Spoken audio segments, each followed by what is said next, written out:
March 23rd of 1996 is not an important date for a lot of people, but it's the day I was born.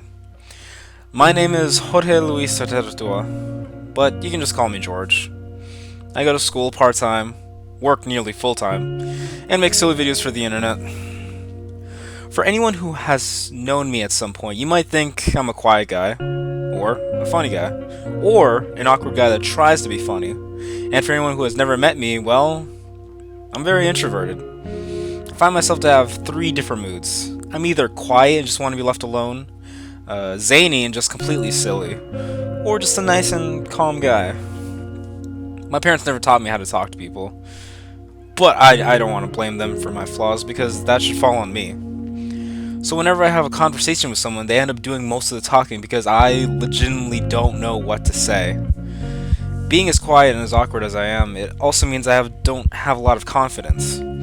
So between quiet and no confidence, people don't find these to be redeeming qualities, which is why I don't have many friends or woman knocking at my door. But, you know what? There's nothing wrong with that. You shouldn't try to impress people just to feel like you belong. One of my favorite quotes is from Jim Carrey, and he says, "Your need for acceptance can make you invisible in this world." Our society teaches us that if you're not social, if you don't have a lot of friends, if you're not constantly in a relationship, then there's something wrong with you. But the truth is, you don't need to rely on other people to be happy. I don't.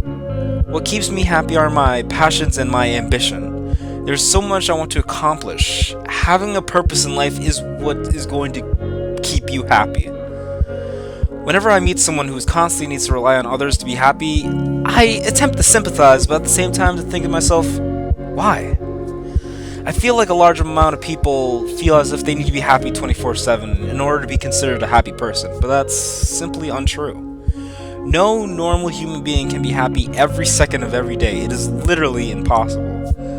Society dictates to us it's weird to feel any other emotion. It makes us all feel that you shouldn't show sadness, you shouldn't show anger, you shouldn't show fear. But to me, I love showing emotion because it makes me human. It's what makes us all human. In my opinion, not only do people not embrace emotions, but many lack empathy. I consider myself a very empathetic person. I don't like criticizing people without considering what they might be going through in their personal lives. But I'm not perfect. I sometimes do mistakenly. I think that there should be a healthy mix of emotions coursing through you. If I were to pick what the hardest emotion to reach, I would say that would be happiness. So if you were to ask me what is the meaning of life, to that I would respond, the pursuit of happiness. In my opinion, if you're looking for some sort of meaning to all this, it's to be happy. And stay happy. It's no easy task. Life will test you. It wants to see if it can break you. In the past couple of years, I've gone to some dark places that I could not have imagined. So in the face of adversity, you gotta fight like hell to keep going. I'll give you an example. Your friends. These relationships, when growing up, really shape the person you become. But one day, a friend may no longer be there.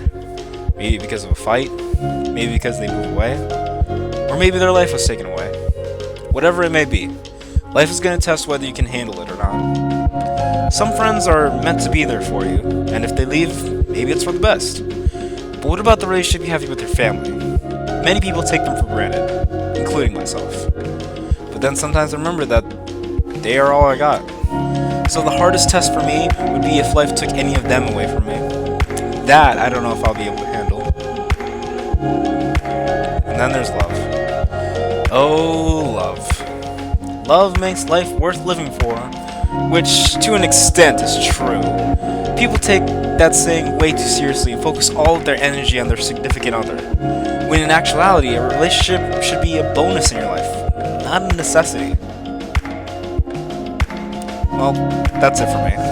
I'm going to step down from this soapbox I've been standing on. You might have not agreed to anything I said, maybe you did. We're all entitled to our opinion after all. I hope I made you think today. But let me just leave you with this. You're only 21 once.